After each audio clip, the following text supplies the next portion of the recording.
যুদ্ধভূমির সময়, মহাভারতের যুদ্ধের সময়ও আমরা দেখেছি, মানে বলা হয় কি, যখন যুদ্ধ শেষ হয়ে যায়, সো একটা রুল আছে।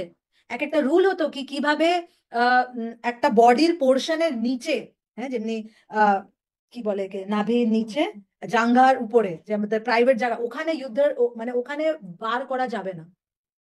হ্যাঁ, ওখানে বার করা যাবে না। So there are rule set. It is a rule. মহাভারতের রুল ছিল, যুদ্ধের ক্ষেত্রে একটা রুল থাকে কি আঘাত করা যাবে না। ইয়েস, আঘাত করা যাবে না।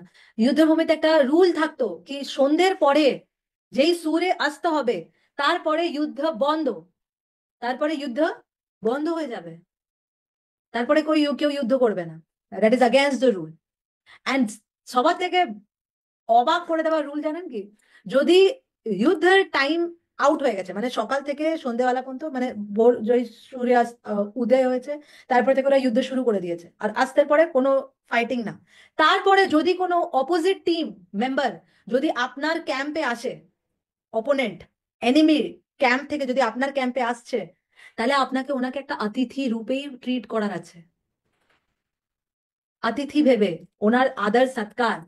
কেন কি এখন যুদ্ধের টাইম না, যুদ্ধের সময় না এটা।